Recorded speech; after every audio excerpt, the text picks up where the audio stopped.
how you doing? Welcome to the nightly draw for July 19th. Oh, look at that. Oh, typo. Oh, man, that sucks. July 19th, 2017. We are getting off to a perfect start tonight.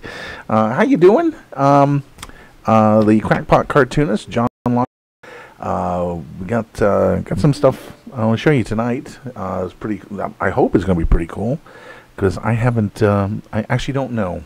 We'll see. We'll see. But anyway, hope you're doing well. And had fun last night with the Davros and Captain Pike mashup. That's you never know what you're going to do on Total Request Tuesday. So always enjoy doing that. First show note. Last night I was talking about possibly canceling tomorrow night's show to go see the Riff Tracks live broadcast. That date's wrong. Not going to be tomorrow. It's like in August. So there will be a show tomorrow. It'll be here on YouTube. Make sure you use the URL, which is bit.ly/nightlydraw. Wherever we have the show, that'll take you to it. So you start using that. And that'll get you here in time for the big show. Speaking of which, I'm thinking I'm going to do a test with Picarto next week. Picarto.tv is a streaming site that is oriented towards artists and doing live draws like this. So I don't know what the URL is right now, but if you use the bit.ly URL, that will take you there that day. And then if we go back to YouTube, we'll put it back to YouTube. So use that URL. That will take you to wherever we're doing the show. That's an easy way to know how to get here. I think you're going to do it on Monday is going to be the test. And again, I'll make an announcement over on Facebook, and that will go out to Twitter as well. Use the URL to get here before 10 p.m. Eastern, 7 p.m. Pacific time, 2 a.m. UTC, and that will then you won't have any problems. But Picarto is of interest because it's got some monetization capabilities that YouTube doesn't unlock until you have a cajillion viewers and moving the goalposts. But I need to do a few more tests with equipment to make sure that everything's set up properly over here. And because I did the last test over in Studio B, and I want to make sure that Studio A, the laptop, is set up properly. Speaking of Studio B, last Friday we did the show from over there, and that went really well. It had some technical problems, but I think we got those ironed out. And I think the way to iron them out is to use Picarto, because the Picarto test worked really well over there. But anyway, what would you like to see me do over there? I mean, because I kind of went over everything that I do. Well, not everything, but a lot of the stuff that I do. I showed the scanning. I showed how inking that I do, how I do digital inking, how I do coloring.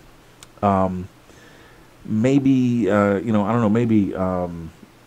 I could show some of the InDesign work that I do. Very simple of pasting up the books and comic books and things like that.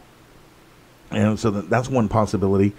Also, I could show you some of the video editing. I mean, it's not necessarily a draw, but it's kind of what I do for all of this. So I can show you some of the video editing if you're interested in that. Also, I want to try to get into some animation too, but that needs a little more setup.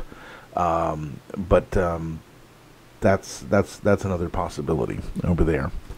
So, another show note. This is kind of way off in the future. Is Monday, August the 21st.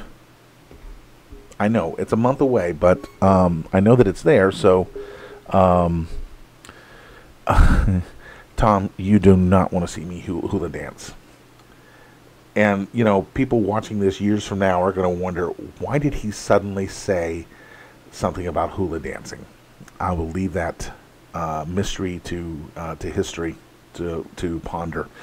Are you pondering what I'm pondering? Boy, we're only 5 minutes into the show, and I'm already going way off tangent. Anyway, August 21st is the day of the solar eclipse, and I don't know if you're aware of it, but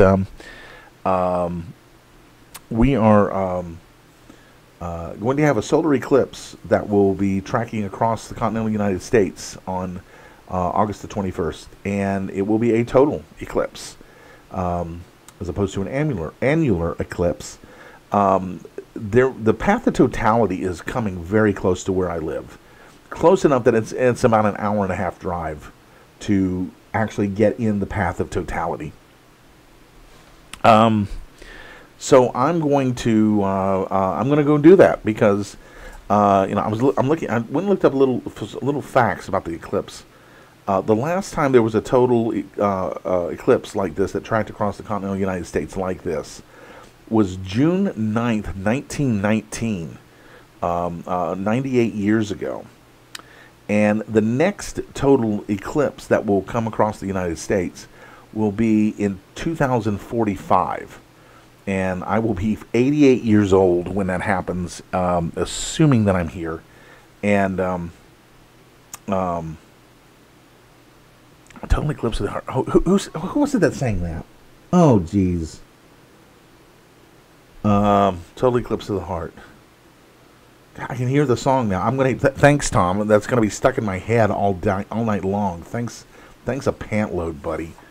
But anyway, because it's about a 2-hour drive over to where I'm thinking about setting up to watch the eclipse, and a 2-hour drive back.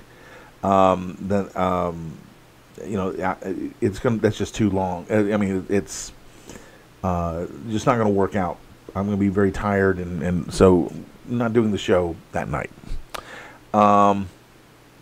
So that'll be August the 21st. But I hope they got some really cool footage. I'm going to take the big rig, and I hope to get some footage of some of the really cool stuff that goes on during the eclipse, like the shadow bands. Smarter Every Day on YouTube. Destin has a really good video about what's going to be happening during the eclipse. I highly recommend you go and look it out, and I highly recommend that YouTube channel as well. Smarter Every Day. Destin is a rocket engineer over at Redstone Arsenal in Huntsville. And is it Bonnie Tyler? Yeah. Okay. Okay, I almost said Bonnie Raitt, but I said that's not right. It's not Bonnie Raitt. It's Bonnie Tyler. That's right. Thank you, Tom. But anyway, Destin has a really good video about the eclipse and why it is so cool. And if you are anywhere near the path of totality, you've got to go see it. Most of the U.S. is going to get a partial eclipse. I mean, here in at Stately Lotshaw Manor, we're going to get 96% totality, which is pretty good. But if I could drive 2 hours and see 100% totality, see the corona, see Bailey's beads, see the diamond ring, see all of that, I've got to take that opportunity. So, yeah, there are all kinds of camera attachments, filters. The problem is not watching the eclipse. It's looking at the sun immediately before, especially immediately after, because totality will last about 2.5 minutes. That's enough time for your eyes to acclimate to the darkness, and then all of a sudden you're looking right at the sun when it comes back out. That's when people get blinded by solar eclipses. But looking straight at the eclipse during the eclipse is, without filters, is fine. It's looking at the sun before and after the eclipse. That's the problem. Tom's in Texas, so I'm not going to say anything more about that. I'm going to just leave that there. But anyway, so that's man, I managed to talk 5 minutes about the eclipse. Okay, so let's run through.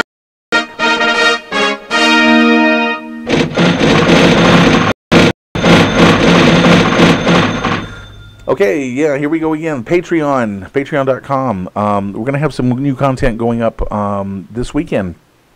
There's going to be, for the $30 NSFW Friday, there will be something new going up there. And then we're going to have some new pages, finally. I apologize for that. It's just been busy with getting all this stuff going. New pages for 7 Centauri. That's exclusive to Patreon members. Starts at $5. And speaking of Patreon, I do want to. I don't want to do that yet. I want to. It's very important, the contribution that the patrons make, and I want to recognize those folks real quick here with a quick little thing here. Yeah, I did spell available right. $5 a month is where it starts to getting access to content, and these fine folks coming up here, they are the patrons, and they're the ones who help make all of this happen. And I couldn't do it without them, and I wouldn't want to, because they really do make this possible. But anyway, just let it go here a little bit. I think there's one. I think that's the last one. Yeah. So there's also which has original art available, original page art, as well as the NSFW Friday pieces, and you can do commissions there. Hint, hint. I do take commissions, so I need to just remind you of all of that. There's also, and then in terms of information, the Facebook page is the best place to get information about what's going on. Things like the Picardo test that will be announced there. Also, use that URL, that bit.ly URL. That's what it's there for, is to make it easy and a one-stop shop, so that you don't have to keep remembering a whole bunch of URLs, which, life's too short for that.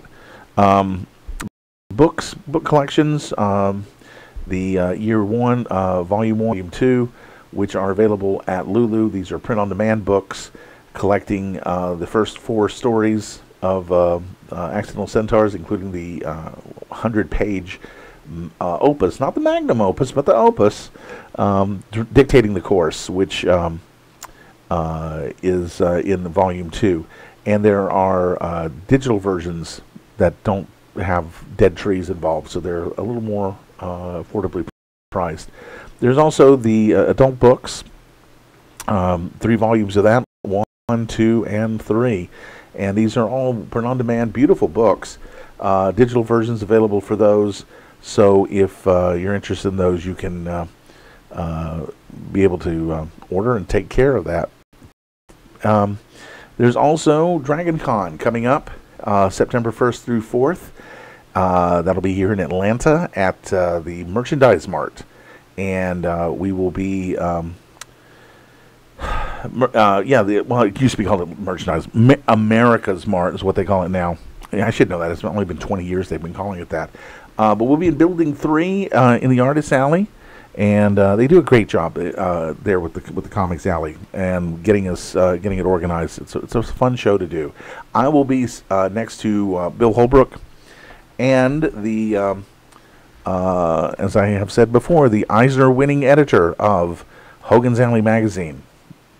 Great magazine. Go check it out. HoganMag.com. And like I said, great magazine. I talked at length about this last night, and this is not like I said, this is not a paid endorsement. It's just I love this magazine, and the guy that does it is a really good friend of mine, and you could do a whole lot worse than get a subscription to this, and give it to people who love comics too. Get them one too. So okay, so now we got that out of the way. One thing I've always wanted to do that I've seen a lot of other people do on YouTube, I've been wanting to do an unboxing video. Where people get, packages in.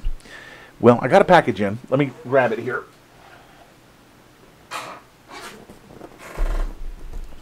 This package is from Comics Wellspring, and they're in Plymouth, Michigan, and they're the comic book printers. And these are the reprints of Accidental Centaurs #1 and the new negative spaces. So let's, and I have not seen this yet. As you can see, I am literally opening this box for the very first time here. So let's crack this bad boy open here. And see what the printers have done. I'm sure they have done a fantastic job because they always do. And of course they've done a fantastic job packaging these to protect them. There's one pack. Okay.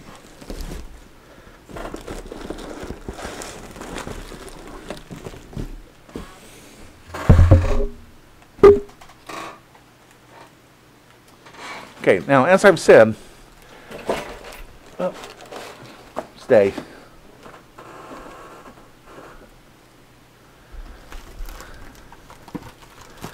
All right, here we go. Let's see, which one is this? Oh, let's get the knife.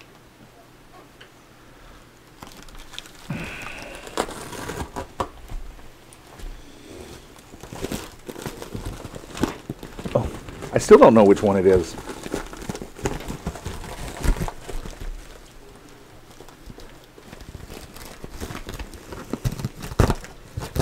Oh, I hope it's an Apple IIc. No, that's not going to be an Apple IIc. All right, let's see, which one is this?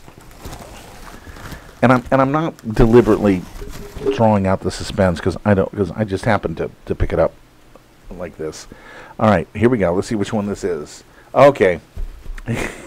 This is not issue 9, this is issue 1. So as you see, I do have issue 1 now, which at the last show I had a lot of people asking for it, and I didn't have it because I was going to order it for DragonCon. But here they are. I got 25 of them. So if you do not have one of these, you can now order one from me. Send me an email, and I will be happy to sell you one. Now, that means this one can only be issue 9. Here we go.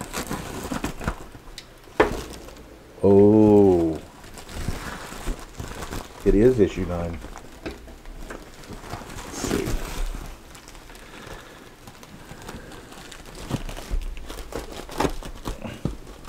Yeah, I know. Giving me a knife, that's dangerous. Very dangerous. Especially the way I'm handling it here. Somebody's going to get hurt, and it's probably going to be me. Okay. There we go. As you can see, I do go ahead and have them do it with an ad for themselves on the back. It gives me a little slightly better rate. All right, here we go. Flip it over. Ooh, pretty. Let's pull one out of the packaging here, and let's take a look, shall we? I mean, this is the first time that I've seen this. I mean, I got a digital proof, but I did not get a physical proof. So this is the first time I've had a chance to look at this. So very nice. Gecko does a Greco, not Gecko. That's that would be if Warren Buffett's car insurance company did the printing. It would be Gecko printing. Anyway, but anyway, this is the first time that I've had a chance to look at it, and very nice cover. It's got a glossy cover.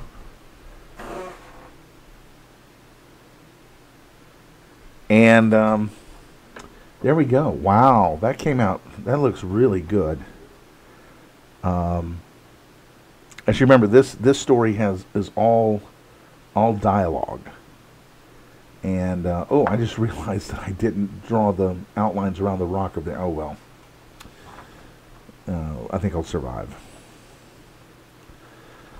So yeah, this looks really good.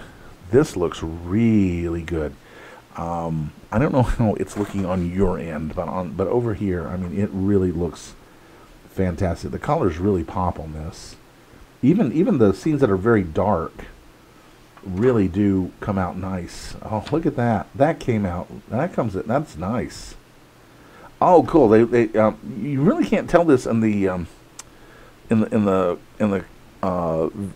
you probably can't tell it in the video either, but the you can really tell. You can't tell so much on the webcomic display, but there's a big difference between the yellow stripe and the yellow-ish beige base color of the scarf. And that came out. It was overexposing it in order to for the fire. And so that came out nice. I'm really happy with this. And then some of the effects work there. Oh, nice. Yes, very nice. I'm very happy with this. I am really happy with this.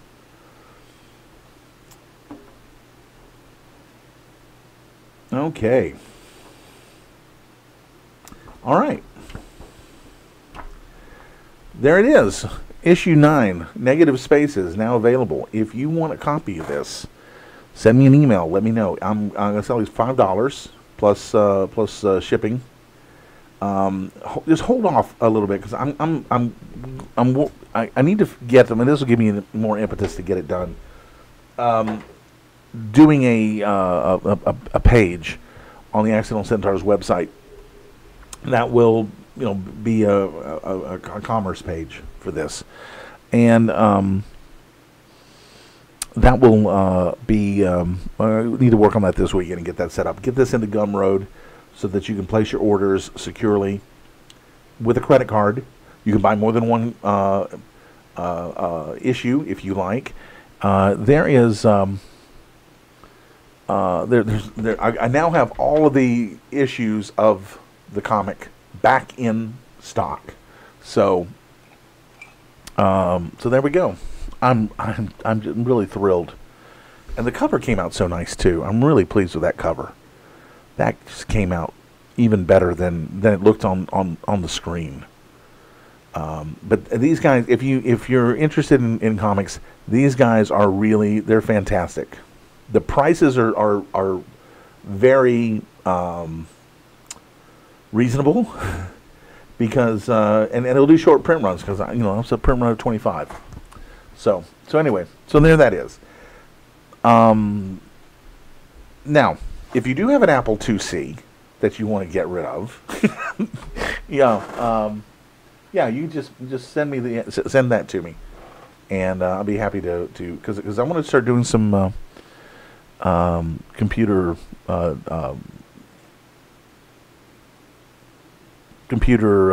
retro computer shows. Okay, so now we need to actually draw something, don't we? It is called the nightly draw, right?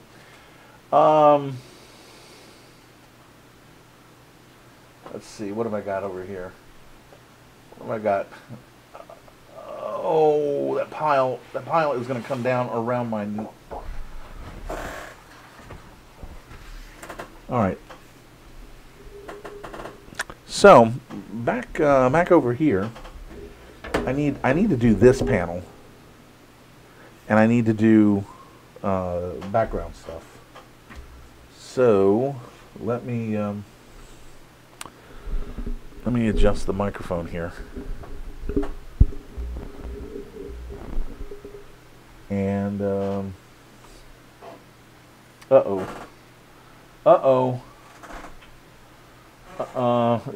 yikes! Oh, yikes! Yeah, I'm prepared. I thought I had some paper towels over here, but apparently I moved them all. Oh, crikey.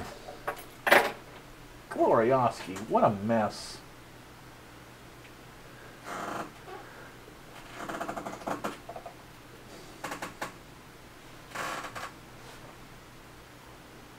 All right, hold on just 1 second.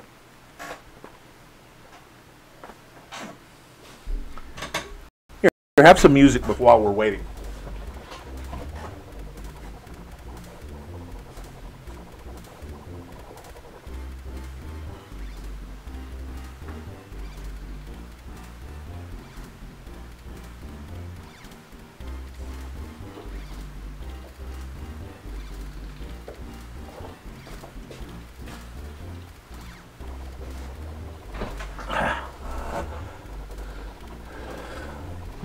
All right, while I'm vamping for time here, I found this. It was sitting over there while I was picking up this. This I did not draw this, obviously. This was I got this off of eBay, and it's obviously Bill Holbrook, and this is from On the Fast Track. This is very early in On the Fast Track, so early, in fact, that this never ran. Bill told me this was from his submission packet. This was from the strips that he drew and sent. Well, he didn't send this, but he sent to the syndicate, and they bought On the Fast Track. And what I love about this is there is zipatone. This is not computer halftoning. This is zipatone in here, and lots of it. You can see the wrinkles. The zipatone. Zipatone is how they did that back in the day. It's these big adhesive sheets of dot patterns, and you would lay it over and then use an X-Acto knife to cut out, and then you would pull it off and then carefully apply it, and then you would screw it up and you would have to pull it all off and hope you didn't tear your artwork. And oh god, I don't miss zipatone a bit. But anyway, I thought you might be interested in seeing this. Like I said, this strip never ran, but this is like I said, this is from his submission packet, which I think is pretty cool. It's yellowed over the year. I don't know if it's yellowed over the years or if it was, the paper was this way. I don't think the paper was this way. I think it's just yellowed over the years. It was the cheap Bristol that a 21-year-old Bill Holbrook could afford. But anyway, that's a neat little historical thing. I do have some pretty cool original art. Maybe I'll pull some more of it down and show some of that later. I have some original Roy Doty art, and I have an original page by Paul Coker from Mad Magazine that Nick Meglin gave me. Yeah, I'm name dropping here.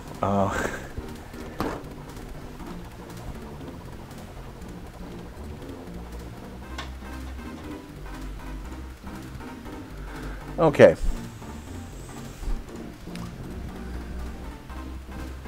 All right.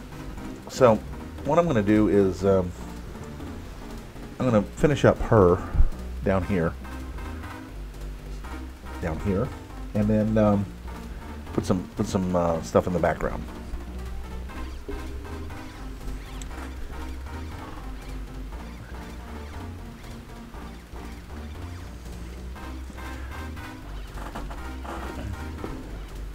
Oh, by the way, there's two movies coming up that I really want to see, and probably going to end up canceling the show to go see them.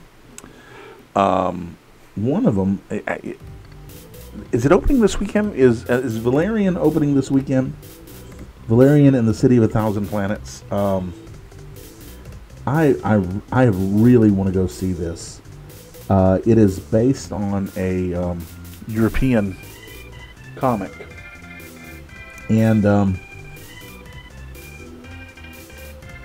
it's directed by Luc Besson, who directed The Fifth Element. And my microphone just slid away. Let me tighten that.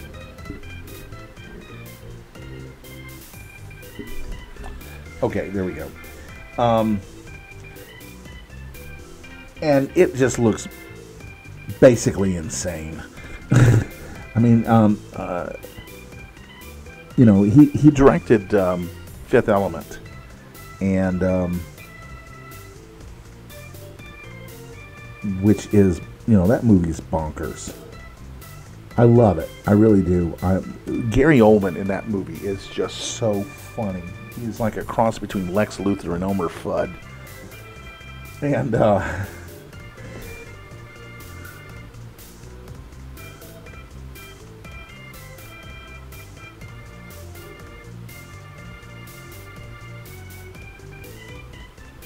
and it was very much inspired by the European Franco-Belgian comics tradition, which is, to be expected because Luc Besson is French.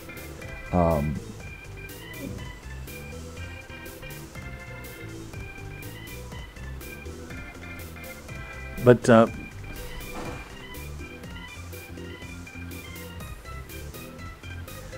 Luc Besson is a filmmaker that is just he just doesn't care.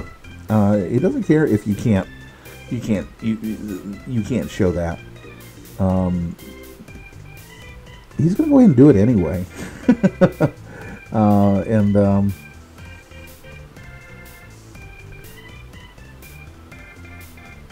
I mean, he managed to get a performance out of Chris Tucker that I didn't totally hate. I mean, I hated it, but I didn't totally hate it.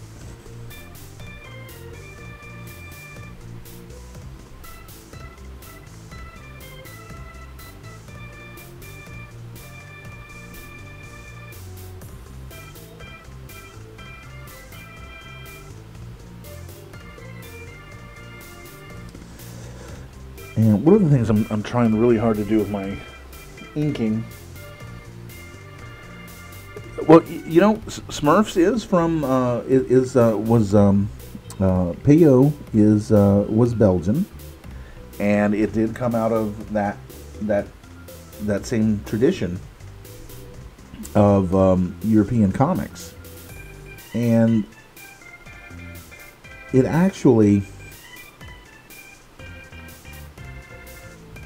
is. Well, the Americanized versions are just the bastardized versions. They're just horrible. I mean, one of them was produced by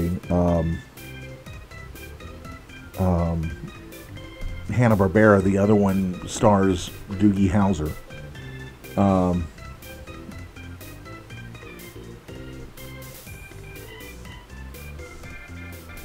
Okay, there. That's that. But yeah, there's a whole tradition. I mean, there's a whole culture of comics in Europe that we don't really get here in the United States. Things like, there's Asterix, and Mortimer and Mortimer, and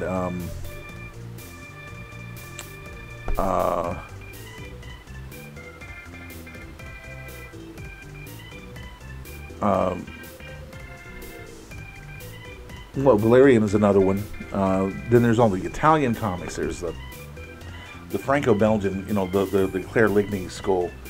There was, and then British comics. Oh my gosh, British comics. That's a whole other section. It's funny. There's a strip in the UK that ran in one of their comic books, one of their comic magazines, and it was called Dennis the Menace. And here's the creepy part. It debuted the exact same day as Hank Ketcham's Dennis the Menace did here in the United States. They're completely different strips, totally different, but they debuted the exact same day.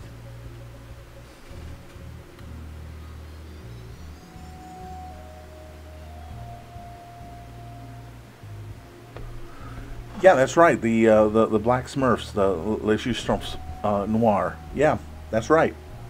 The European version, the comic book version, the comic strip version. It was more comic strips than comic books, although they were collected in magazines. It was far more. Well, it was just dumbed down for Saturday morning television because Saturday morning television in the 80s. What more can I say?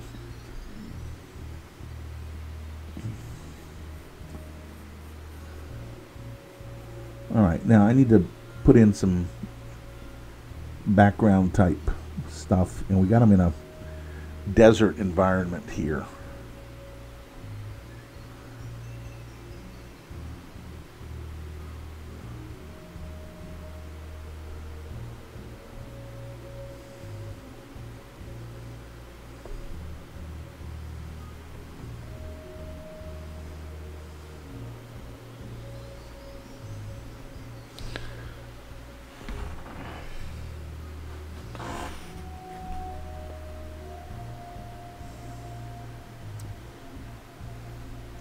I just hate that those Smurf movies was Jonathan Winter's last work.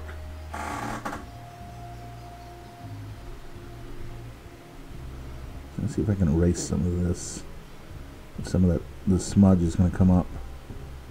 Not really. I was afraid of that. Oh well. That's if I ask where my glasses are, they're over there. Okay.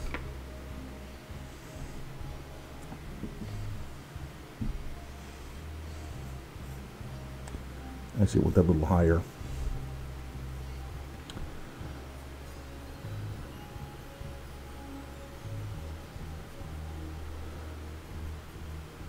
In order to try to vary things, when I have the same background, I always try to from panel to panel change the horizon line, so it just looks a little different, and it's obvious that it's not supposed to be the same shot.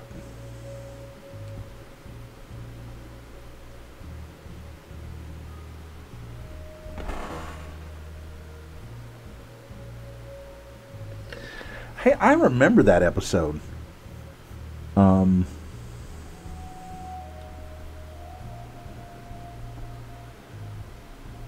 I also remember in the 70s, my father would always imitate Jonathan Winters when he would mention taking out the garbage. Because if you remember, Jonathan Winters was a spokesman for Glad trash bags. And he played a trash man who was a little more cultured than the rest of his co-workers.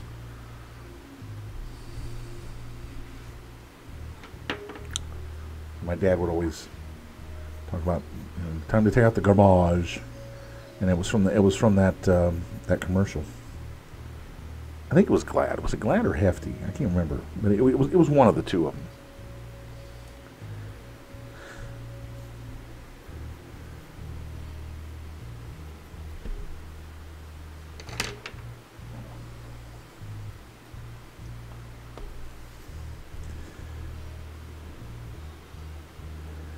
I used to love when he would come on Carson because Carson would just let him go. Carson would just let him do his thing, and he would usually bring out some hats and some props, and then just let Jonathan Winters just pick up something and do a little bit, do a little character, and then drop it, and then move on to something else, and just pick up another prop and do another little bit. And he was just, God, he was so funny. He was so funny. He was amazingly funny.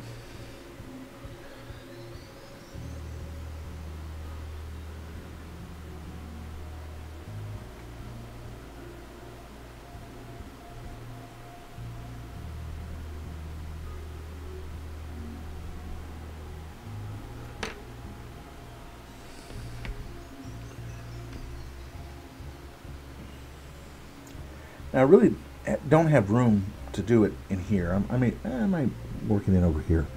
But sometimes you'll see me, you'll see in the background, you'll see 3 rocks. And that's a little Nancy joke. As you may know, I do help Guy Gilchrist, who is the current writer and artist of Ernie Bushmiller's classic strip, Nancy. And Ernie would always put 3 if he needed to show some rocks in the background. He would always draw exactly 3 rocks. And yes, there is one with Carson and Jonathan and Robin Williams, and it is absolutely hilarious. Those two just doing what they do best, which was improv comedy. Robin Williams was absolutely brilliant at improv comedy.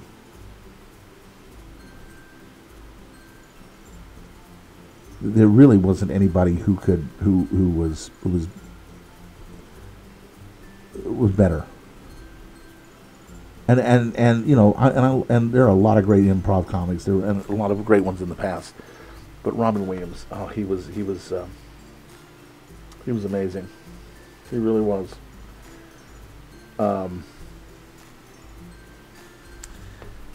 But anyway, Ernie Bushmiller would always draw 3 rocks whenever he needed some rocks in the background. And the reason why he would draw 3 rocks, this was just part of how efficient, you know, the economy of the strip. If he needed some rocks, 1 rock would be a rock. 2 rocks would have been a couple of rocks. 3 rocks is when you finally get to some rocks. Okay, the quantity of 3 counts as to some rocks. 4 rocks would count as some rocks, but it's 1 more than is necessary to qualify as some rocks. So Ernie would always do 3 rocks, never no more, no less, when he needed some rocks in the background to break it up. So as an homage to that, and you know, I just I have a having gone through a lot of Ernie Bushmiller's work while I was doing Random Acts of Nancy.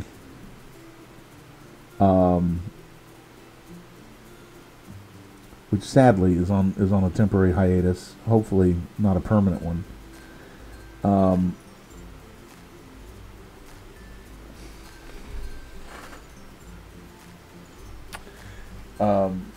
I got to study a lot of Ernie Bushmiller's work, and he really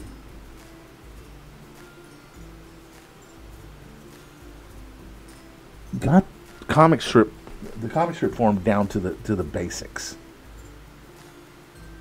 It was a lean, very lean, economical.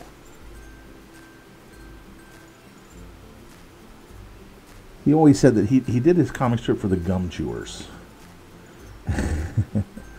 You know, for the common reader. And a lot of, the strip was so simple and visually oriented that a lot of immigrants learned to read English from Nancy, because it was so easy to figure out.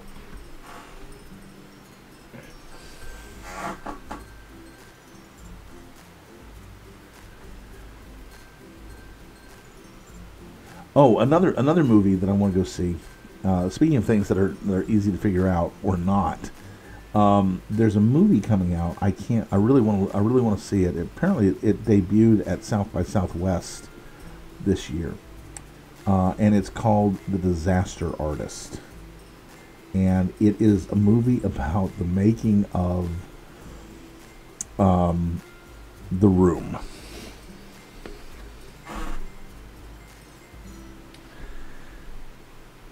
And if you have not seen The Room, I don't know how to describe that movie.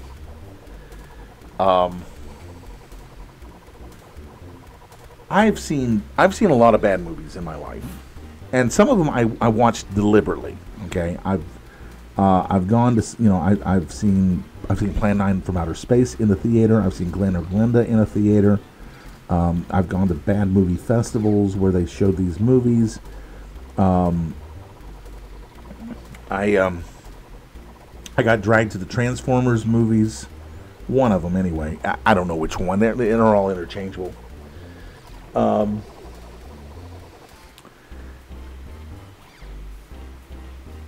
I have never, I sat through Man of Steel and Batman vs. Superman.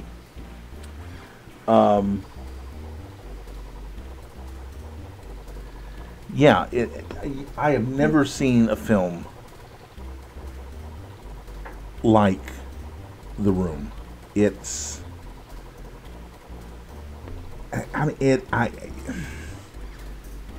the English language does not contain words that proper.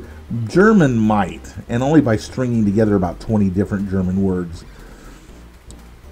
English does not really have the words to describe just how bad the room is. It is gloriously bad. It is psychotically bad. It is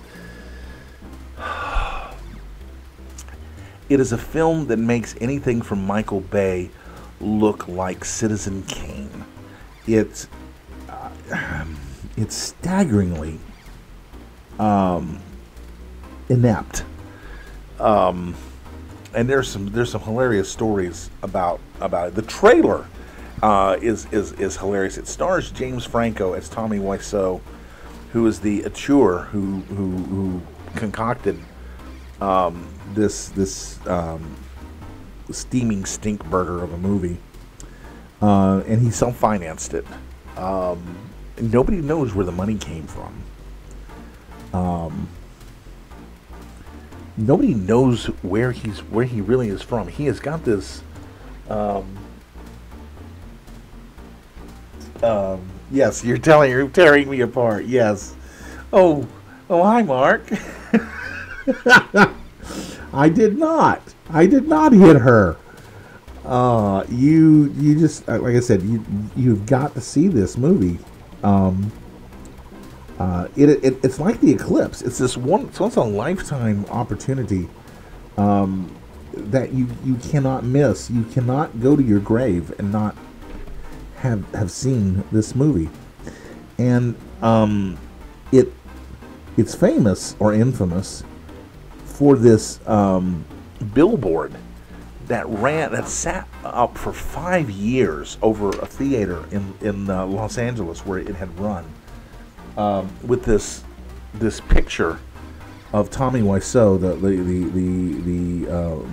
the writer, producer, director, star of the movie. That the photographer had caught him in mid-blink, so his eyes are kind of half open, and it's just this bizarre photo to begin with. Okay, you're going to pick that as your promotional photo, but it only goes downhill from there. It is the perfect midnight movie. Right up there. I mean, it's up there as a midnight movie with Rocky Horror, and it is staggeringly incompetent. The only good thing that I can say about it is that it runs at a consistent 24 frames per second. I think it runs at a consistent 24 frames per second.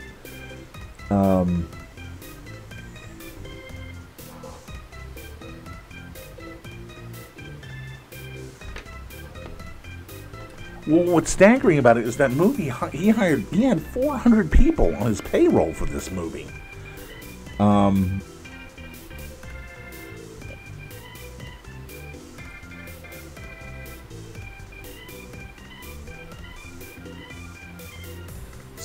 But anyway, so they made a movie about it because the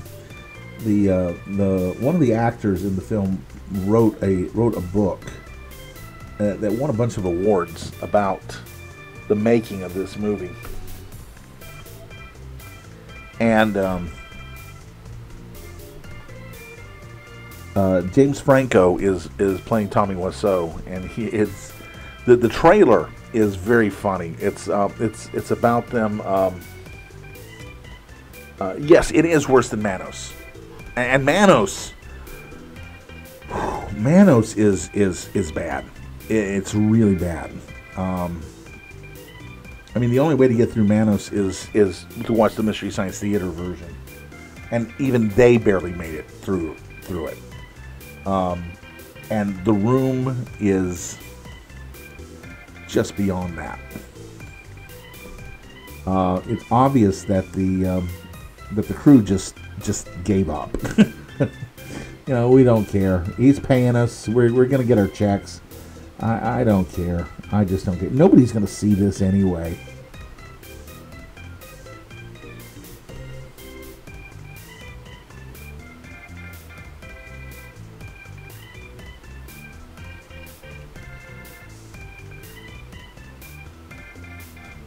Okay, there we go. 3 rocks right there.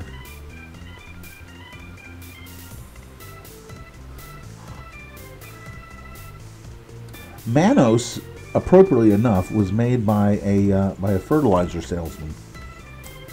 Yeah, the jokes just write themselves, don't they, folks? But yeah, the guy that made Manos, he was a fertilizer salesman, and the story is, he was in a bar in El Paso, and he met a screenwriter named Sterling Siliphant, who was a pretty well-known filmmaker and screenwriter. And Siliphant was in town because he was working on the TV show Route 66, which was filmed out on location in different cities all around the country. And they got to talking, and the fertilizer salesman basically ends up making a bet with Siliphant, saying that he could make his own movie. I don't know whether he won the bet or not, because he made Manos. And the movie is so strange because here's a little technical information for you. When you shoot a movie, you shoot sound on location, and it's that sound is called double system, because you have 2 systems. Oh, there's my glasses. You have 2 systems. One is the camera recording the picture, and then you have another recorder, a separate recorder that is synchronized to it, recording the sound. If you don't record the sound, yeah, no, Manos, you're right, they didn't get paid for that. That's right, they didn't. Oh, Food Fight. Oh, God, that is awful. That is bad. But anyway, go watch the Nostalgia Critics episodes on Food Fight. And, ooh, it's funny. It's funny, but it's scary also. But anyway, double system sound. You record the sound, and it's on a recorder, on a tape recorder, and it's synchronized to the camera. Single system sound, you record basically like the old Super 8, where you would record onto a magnetic strip on the film itself. And that was really, it was invented for home movies and also for television news, would be recorded single system. Then there's what's called MOS, which is shooting silent. And Manos, the whole thing was shot MOS. Now, we don't know why it's called MOS. It's not that it means mit out sound, but that's bad German and bad English. But that's what it means, MOS. And yes, you're right. That is correct, Tom. That is the reason for the clappers, in order to synchronize the sound with the impact of the clapper stick, so you know where the synchronization point is, and you can lock the picture and sound together. Finally, using that film school degree here. You don't have to do that on television, or you're not supposed to. You do nowadays, because digital will drift, because basically digital is double system. But anyway, that's a whole other thing. But Manos was all shot MOS, and it was shot with a camera called an IMO, and an IMO is a wind up camera. It has a clockwork in it to drive the motor, rather than, and you can adapt them to put electric motors on them. But anyway, but what they were designed for was newsreel footage. A lot of the newsreel footage you see of the Second World War were shot with IMOs. They're handheld, very light. They hold. The 16 millimeter holds a 100-foot load. 16 millimeter IMO, which I think is what they were using on Manos. You can put a magazine on it to hold a bigger load, but inside the camera, again, it's designed for portability. And it's it's got a clockwork in it. You wind it up with a key, and then you set it off, and it runs down, and then you have to wind it up again. That's what. So that meant that all the audio had to be looped in a process called ADR, or automatic dialogue replacement. And ADR normally is I mean, it's used all the time in film and television. Europe, they ADR everything. That's why European films have got that kind of sound to them. They don't use location sound, or at least they didn't. You know, you think about an Italian film from the '60s, or it's got this kind of weird sound to it, and it's because everything was ADR. And of course, you do ADR for foreign language versions and things like that. And yes, that is exactly why the shots on Manos were so short, because you only had about 20 seconds before that clockwork ran down. So yes, that is why those, except for the driving shots, which, you know, go on. Manos, Hands of Fate. The title scene, there were supposed to be titles at the beginning of it that would have been superimposed, would have been done with an optical printer, but they forgot. They ran out of money. They just forgot. So that's why you have these 4-minute long sequences of them and just cross dissolving between shots shot out of the window of the car, because this was supposed to have been where the titles were going to be superimposed. Again, staggeringly incompetent. But, you know, this was basically a bunch of amateurs that made Manos. The Room, on the other hand, you had an amateur running it, but he had hired professionals to do all this. They just got to the point where they said, you know what, this isn't worth caring about. So they didn't. And that's why The Room turned out the way it did. You know, and then there's Torgo in Manos. Poor Torgo. He watches the place while the master's away, and he's got this strange walk, and Mike Nelson was really good at impersonating his walk when they made him a recurring character on Mystery Science Theater.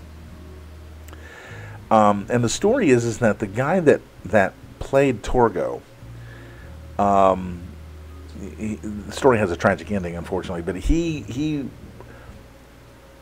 played the character as a satyr, and he was supposed to be wearing this appliance that would make it look like he had goat legs, which is why his legs are kind of misshapen.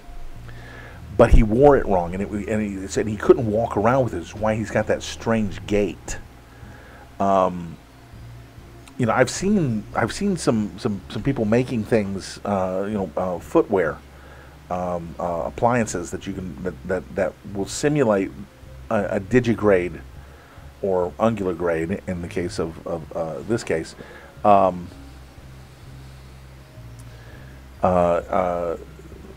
a person to walk around with that kind of a gait, which, you know, in order to do costuming and things like that. So it would have been something like that, but he had it on backwards, which is why Torgo walks so strange. And the actor committed suicide right before either before or right after the movie had its premiere, and yeah, that was yeah. That's a nice way to end the story, isn't it? But yeah, I want to see the Disaster Artist, because I'm just one of my favorite films. I loved, and rest in peace, Martin Landau. I loved Ed Wood. Johnny Depp is he's Johnny Depp nowadays, but back then, he was the perfect person, the perfect actor to play Ed Wood. He was perfect as Ed Wood, and Martin Landau was fantastic as Bela Lugosi. I mean, he was Bela Lugosi in there. He was amazing. So I just love I love movies about bad movies. There's not that many movies about bad movies, and so I really want to see The Disaster Artist and The Room. If you have not seen The Room, as soon as we get finished with this, go and find it. I think it's on Net. Is it on Netflix? I can't remember if it's on Netflix or not. I think that's where I saw it. I think I saw it on Netflix. It's again, it's a train wreck, and you can't not watch a train wreck because you just want to watch it. You just want to watch how worse can this get? Oh, it can get worse. That's interesting. So anyway, there we go. All right, I got one more panel in here, and I need to pull down my script to even see what that panel is supposed to be, because I think it's all four of them. But I don't know who goes where, and I got to pull the script down and do that. Do I still have the script up here, or is it somewhere else? Oh, I moved it. Oh, there it is. There's the script. All right.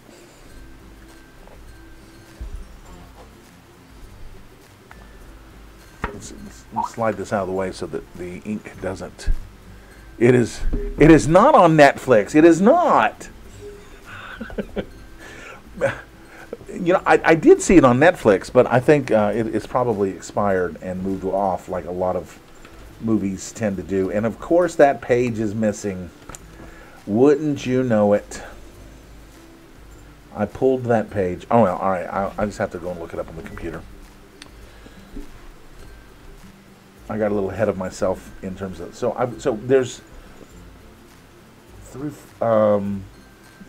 4, 5. There's 3 pages that need to go up this weekend at some point, and be. I'm going to, time them out over the next week for patrons. So, what was that? I don't have that app up and running right now. Was that a link to it, Tom? Did you send me a link to was it on YouTube? I didn't think it was on YouTube. Oh well. Anyway, so I've got there's 3, 4, and 5. So I need to find my notes for that panel and put that in there.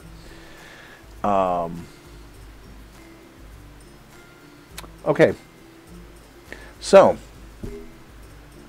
I don't know about you, but I'm getting a little. That's the Disaster Artist trailer. Yeah, the trailer is very funny. The trailer is funny. It's funny. It really is. I don't want to spoil it for you. Go and see it. I'll try and put the link to it in the notes if I can remember to do that.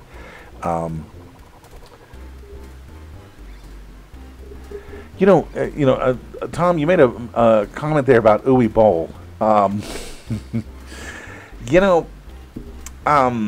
There's a difference between Tommy Wiseau and Uwe Boll, and I think it's that Tommy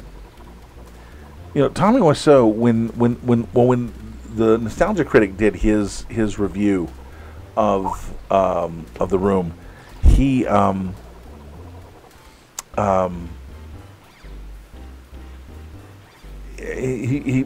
it taken down, and thin skinned, but he's kind of gotten a sense of humor about it and is taking it in stride.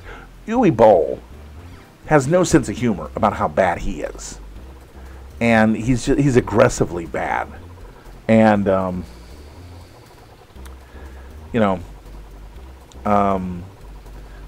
Tommy Wiseau has had the I need to go. I want to go and see it.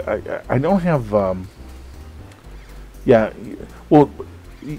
Tommy Wiseau has a source of money that nobody knows what it is, because he self-financed to the tune of over $6 million the production of The Room and the distribution of The Room, and nobody knows where this money came from. Nobody knows where he came from. Nobody knows what that accent of his is, and that's not an accent that he put on for the part. That's his accent. That's scary. That is really scary. But yeah, I'm looking forward to, and I also I mentioned I'm looking forward to Valerian, because, like I said, Luc Besson is it's just bonkers. Yeah, crazy Frenchman. And you know, he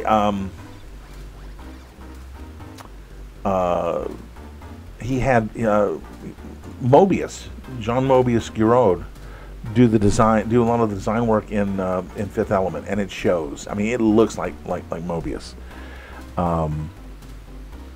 And you know, and again, that's part of that European comics tradition, Metal Hurlant, which we call over here Heavy Metal Magazine.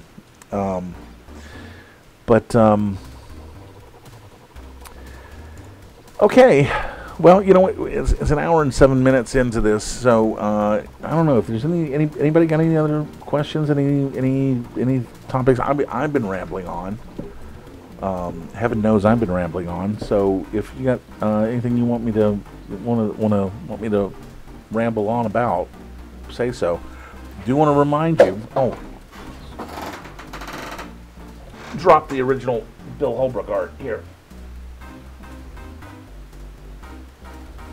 Okay, come on. There we go.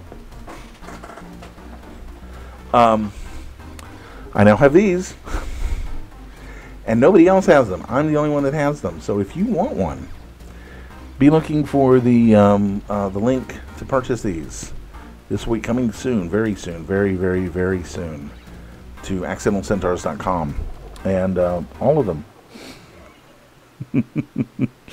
And we'll toss the football around again tomorrow, maybe. Tomorrow's Thursday, so I don't know what we're going to do Thursday. I'll figure something out for tomorrow's show. Boy, there is a heck of a delay on this video. Latency is just bonkers. I think we had a lower latency on the Picardo, so that's another reason to look into going and doing Picardo instead of YouTube. And these flies are driving me nuts. I don't know if you can see them. They're driving me bonkers. I've got two Shelties, as you know. I've got this one, and then there's Romeo, and the flies get in through the doggy door. I've got a doggy door, so they can go out and do doggy things in the yard, and the flies get in through that. And I killed 4 flies, and there's one he's just sitting leisurely on the camera over here, daring me to swat him, knowing that if I did that, I'll knock the camera off. So I'm not going to do it. Shoot. I mean, I basically had to poke my finger in his eye in order to get him to move. That's how blatant he is. Anyway, these flies are driving me nuts, and I killed 4 flies earlier. So they're stupid flies, but but anyway, so I guess we're gonna call it for tonight. Thank you for tuning in. Thank you for watching. Subscribe to the YouTube channel if you haven't already. You should see the little button. It should be right down there. Right there is where it should be. If if you're not full screen, it should be right there. Subscribe to the YouTube channel, and that'll help me if you haven't already. We'll get some more information out about the Picardo test and stuff like that coming up very soon. So I guess I'm gonna call it. I'm just gonna wait here for a few more seconds, see if there's anything else. As I said, I do have these. We're gonna put the links up for people to buy these, for you guys to buy these books. They'll have that up by this weekend, if not tomorrow. Who knows? I may decide to go ahead and work on it tonight or work on it tomorrow. But like I said, brand new Accidental Centaurs book. And it is gorgeous. It really came out fantastic. It makes my artwork look good. So it's got to be fantastic if it can do that. So, all right. I guess that's it. Thanks a lot, guys. We will see you tomorrow, same bat time, same bat channel, which is right here, bit.ly/nightlydraw. And until tomorrow, I gotta come up with something really clever. You know, AVE is, you know, keep your stick on the ice. And that's the clean version. But anyway, until tomorrow night, good night and drive safely.